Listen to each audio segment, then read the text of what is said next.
గమలం పెద్దల ఈక్వేషన్స్ ఏంటి? భారతీయ జనతా పార్టీ సంస్థాగత ఎన్నికల ప్రక్రియ వేగవంతమైంది. తెలుగు రాష్ట్రాలైన ఆంధ్రప్రదేశ్, తెలంగాణలకు నూతన అధ్యక్షులను ఎన్నుకునేందుకు పార్టీ అధిష్టానం కసరత్తు ముమ్మరం చేసింది. రెండు రాష్ట్రాలకు దాదాపు ఒకే సమయంలో ఎన్నికల ప్రక్రియను పూర్తి చేసి జూలై 1న నూతన సారథులను ప్రకటించేందుకు రంగం సిద్ధం చేసింది. అయితే ఈసారి ఏపీ బీజేపీ అధ్యక్ష పదవి రేసులో పలువురు ప్రముఖుల పేర్లు వినిపిస్తున్నాయి. కేంద్ర మంత్రి సుజనా చౌదరి, మాజీ రాజ్యసభ సభ్యుడు సీఎం రమేష్, మాజీ రాజ్యసభ సభ్యులు జీవీఎల్ నరసింహారావు, పార్టీ జాతీయ కార్యవర్గ సభ్యుడు పివి మాధవ్, యువనేతగా పేరు తెచ్చుకున్న విష్ణువర్ధన్ రెడ్డి, పార్టీ తరపున పోరాటాల్లో గుర్తింపు తెచ్చుకున్న జయప్రకాష్ నారాయణన్ వంటి నేతల పేర్లు అధ్యక్ష రేసులో వినిపిస్తున్నాయి. అయితే ప్రస్తుత రాష్ట్ర అధ్యక్షురాలిగా ఉన్న పురంధేశ్వరికి మరోసారి అవకాశం కల్పించాలన్న ప్రతిపాదన కూడా పార్టీ అధిష్టానంలో చర్చకు వచ్చిందట.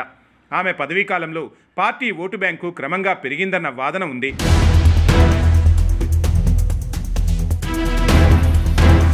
అధ్యక్ష ఎన్నిక కేవలం ఒక నాయకుడి ఎంపికకే పరిమితం కాదు. దీని వెనుక పార్టీ వ్యూహాత్మకంగా సామాజిక సమీకరణాలను పరిగణలోనికి తీసుకుంటున్నట్టు తెలుస్తోంది.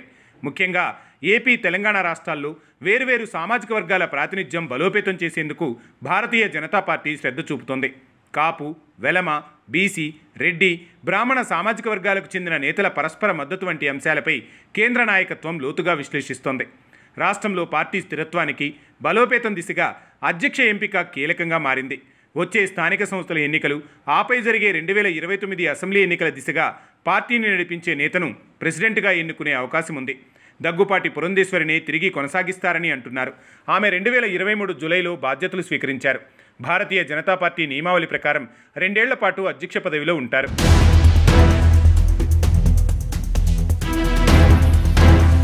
అయితే మరో 2 ఏళ్ల పాటు కూడా వారికి ఛాన్స్ వరుసగా ఇవ్వచ్చు. అలా పురంధేశ్వరిని మళ్లీ ప్రెసిడెంట్ చేయాలని పార్టీ కేంద్ర నాయకత్వం ఆసక్తిగా ఉందని అంటున్నారు. పురంధేశ్వరి 2023లో బాధ్యతలు స్వీకరించాక గతంలో ఎన్నడూ లేని విధంగా భారతీయ జనతా పార్టీ ఏకంగా 8 ఎమ్మెల్యేలు, 3 ఎంపీ సీట్లు గెలిచింది.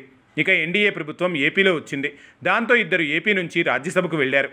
పురంధేశ్వరి బలమైన సామాజిక వర్గానికి చెందిన మహిళా నాయకులు కావడంతో పాటు నాన్ కాంట్రవర్సీ లీడర్.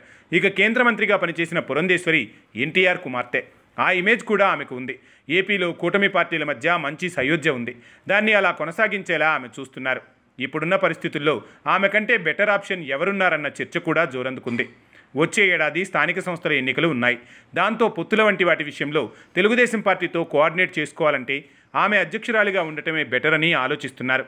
ఆమెను కాదని ఎవరిని తీసుకొచ్చినా కొత్త తలనొప్పులు వచ్చే అవకాశం ఉందని ఆలోచిస్తోందట అధిష్టానం. పైగా టీడీపీతో కలిసి పనిచేసే విషయంలో ఎలా ఉంటుందో అన్న చర్చ కూడా ఉంది.